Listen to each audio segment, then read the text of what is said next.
एक बार पुनः स्वागत है बच्चों फिजिक्स इट्स इजी में। और हम बात कर रहे हैं कक्षा 12 के अध्याय 9 किरण प्रकाशिकी पर। आज हम बात करने वाले हैं दर्पण के लिए चिन्ह परिपाटी तथा दर्पण से प्रतिबिंब की रचनाएं किस प्रकार से की जाती हैं। इन दो बिंदुओं पर हम चर्चा करेंगे। तो आइए सबसे पहले हम चिन्ह परिपाटी को समझ लेते हैं। दर्पण तथा लेंस के मामले में धनात्मक तथा ऋणात्मक चिन्ह के साथ में हमें संख्यात्मक मान को रखना होता है, क्योंकि प्रतिबिंब कभी दर्पण के आगे बनते हैं तो कभी दर्पण के पीछे भी बनते हैं, कभी सीधे बनते हैं कभी उल्टे बनते हैं। तो हमें एक परिपाटी को अपना लेना चाहिए ताकि उस चिन्ह के साथ में हम उस दर्पण के प्रतिबिंब के बारे में ठीक ठीक जानकारी दे पाएं। तो आइए समझ लेते हैं कि चिन्ह परिपाटी के प्रमुख अभिग्रहित क्या है, यह क्या मान्यताएं हैं, क्या नियम बना रखे हैं जिनकी सहायता से हम दर्पण में प्रतिबिंब की रचना और उनके चिन्ह को प्रकट करते हैं। तो जैसा कि आप देख रहे हैं कि हमने दो दर्पण बना रखे हैं। ये वाला दर्पण उत्तल दर्पण है तथा ये वाला दर्पण अवतल दर्पण है।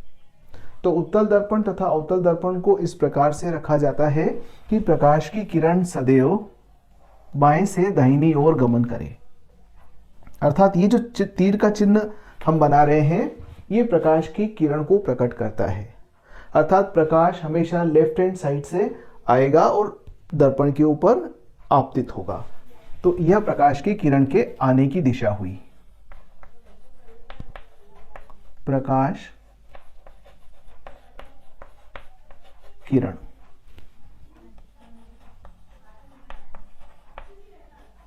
प्रकाश किरण।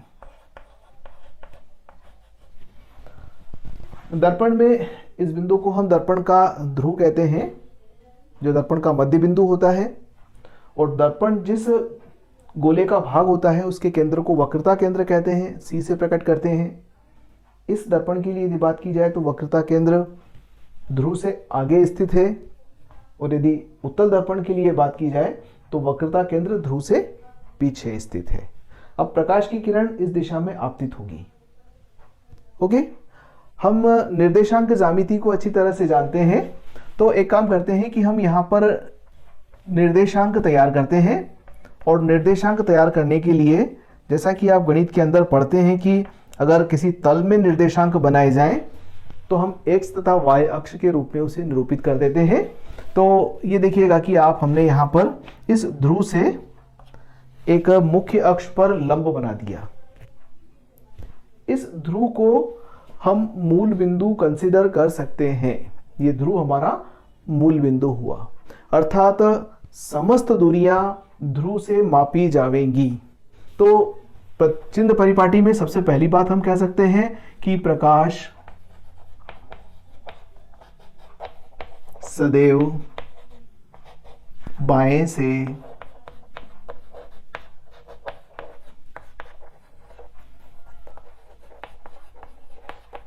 दाहिने ओर आपतित होगा।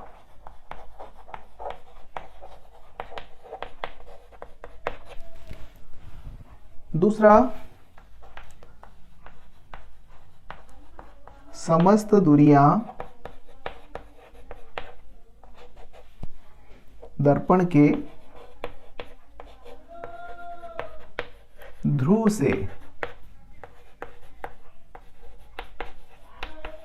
मापी जाएंगी। ठीक है, तो जितनी भी दूरियां मापना है वो कहां से मापना होगी, हमें P बिंदु से मापना होगी।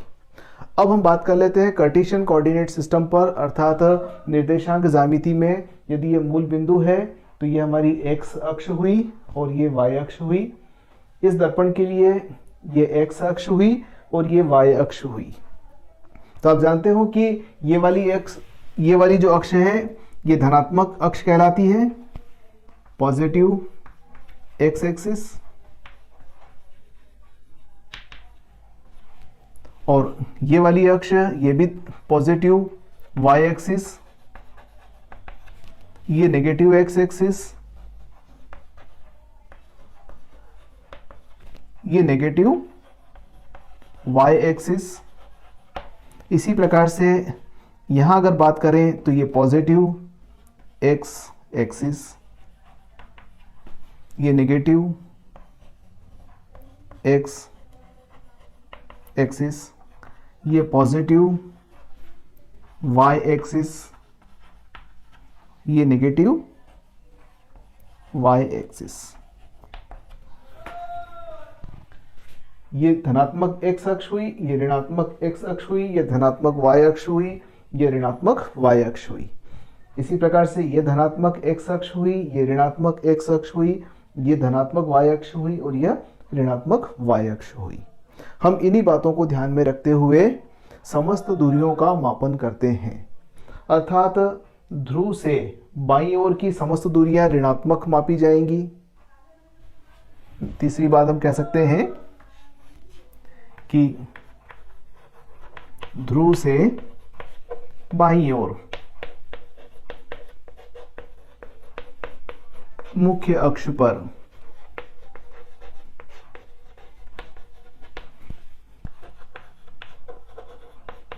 दूरियां ऋणात्मक होंगी। जितनी भी दूरियां इधर होंगी वो सब क्या होंगी? ऋणात्मक होगी, ऋण चिन्ह के साथ में ली जाएंगी मुख्य अक्ष के ऊपर। अर्थात यदि वस्तु इधर रखी हुई है तो वस्तु की दूरी हमेशा ऋणात्मक ही लेना है, ध्यान दीजिएगा, क्योंकि प्रकाश इधर से आ रहा है, इसका मतलब वस्तु इधर है। तो वस्तु की समस्त दूरियां कैसी होंगी? ऋणात्मक होंगी। तो ध्रुव से बाईं ओर मुख्य अक्ष पर दूरियां ऋणात्मक होंगी तथा दाहिनी ओर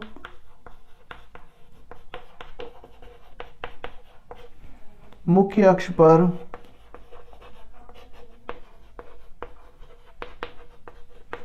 दूरियां कैसी होंगी? पॉजिटिव होंगी। एक तरफ नेगेटिव हो गई तो दूसरी ओर पॉजिटिव हो गई। तो धनात्मक एक्स अक्ष पर दूरियां धनात्मक, ऋणात्मक एक्स अक्ष पर दूरियां ऋणात्मक। क्लियर? अगर हम एक्स अक्ष और धनात्मक एक्स अक्ष और ऋणात्मक एक्स अक्ष ले रहे हैं तो फिर हमें कोई कंफ्यूजन वाली बात नहीं है कि बाईं ओर की सभी दूरियां ऋणात्मक लेना है, नापना P बिंदु से है और दर्पण के इधर की दूरियां अर्थात दाहिनी ओर की दूरियां समस्त धनात्मक लेना है। अब अगली बात कर लेते हैं कि मुख्य अक्ष के ऊपर, जैसा कि हम देख रहे हैं, धनात्मक वाई अक्ष है तथा मुख्य अक्ष के नीचे ऋणात्मक वाई अक्ष है। तो चौथे बिंदु पर हम कह सकते हैं कि मुख्य अक्ष के ऊपर, मुख्य अक्ष से ऊपर मापी गई दूरियां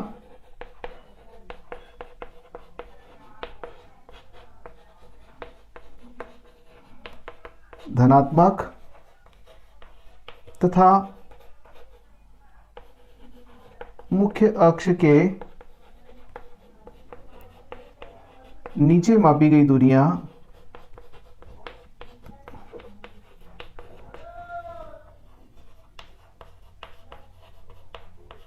ऋणात्मक होगी। अर्थात यदि वस्तु ऐसे रखी हुई है तो हम मुख्य अक्ष से ऊपर की ओर माप रहे हैं, धनात्मक लेना है। यदि प्रतिबिंब नीचे की ओर बन रहा है तो ऋणात्मक लेना है। यदि प्रतिबिंब सीधा बनता है तो धनात्मक लेना है। अर्थात जितनी भी दूरियां हम धनात्मक वाई अक्ष के अनुदिश मापेंगे, मापना कहां से है? P से, अर्थात मुख्य अक्ष से है। तो मुख्य अक्ष के ऊपर की सभी दूरियां धनात्मक होंगी तथा मुख्य अक्ष के नीचे की दूरियां सभी ऋणात्मक होंगी। तो आइए बच्चों, अब हम बात कर लेते हैं कि गोलीय दर्पण से प्रतिबिंब की रचना किस प्रकार से होती है।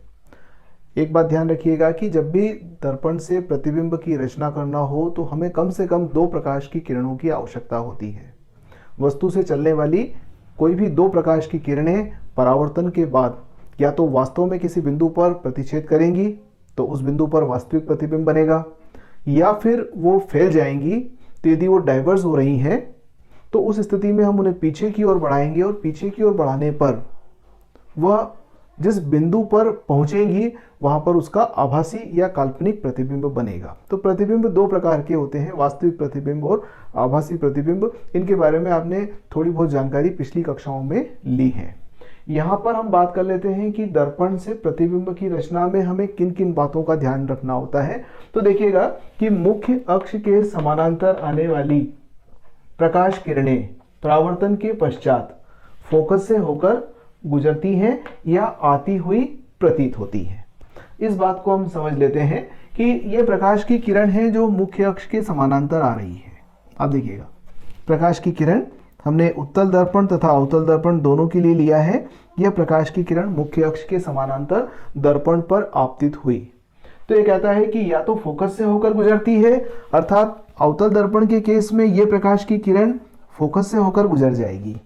तो ये जो बिंदु है ये फोकस बिंदु है, और उत्तल दर्पण के केस में यह फोकस से आती हुई प्रतीत होगी, अर्थात पीछे बढ़ाने पर यह फोकस पर पहुंचेगी।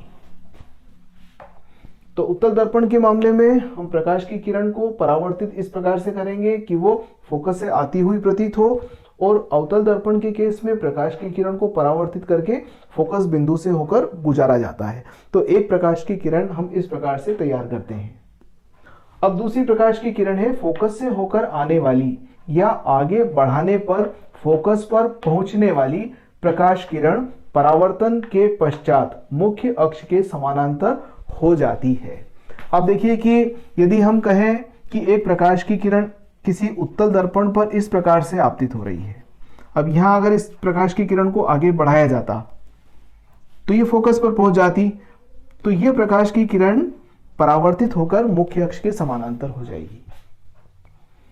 ऐसी प्रकाश की किरण जो आगे बढ़ाने पर फोकस पर पहुंचती वह परावर्तन के पश्चात मुख्य अक्ष के समानांतर हो जाएगी।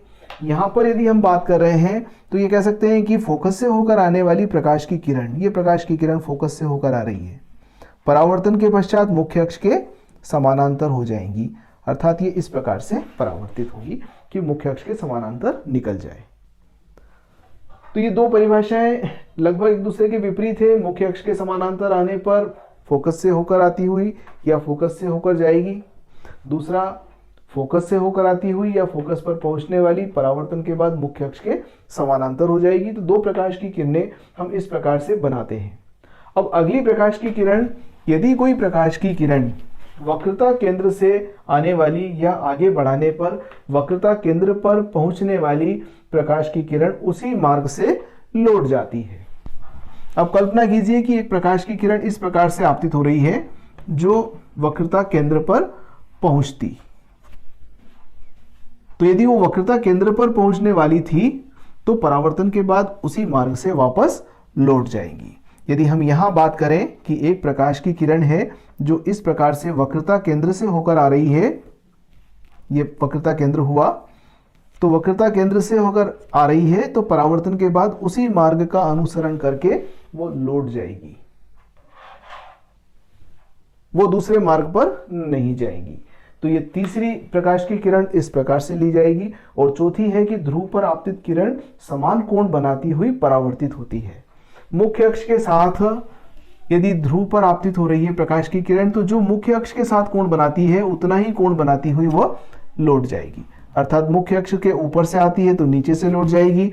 यहां पर भी अगर हम बात करें तो इसी प्रकार से यह प्रकाश की किरण इस प्रकार आपतित हुई है तो यह इस दिशा में लौट जाएंगी। तो ध्रुव पर आपतित होने वाली प्रकाश की किरण मुख्य अक्ष के साथ उतना ही कोण बनाती हुई लौट जाती है, चाहे उत्तल दर्पण हो चाहे अवतल दर्पण हो। तो इन चार बातों को ध्यान में रखते हुए हम दर्पण के प्रतिबिंब की रचना कर सकते हैं। इस वीडियो में इतना ही, अगले वीडियो में फिर मिलते हैं। धन्यवाद।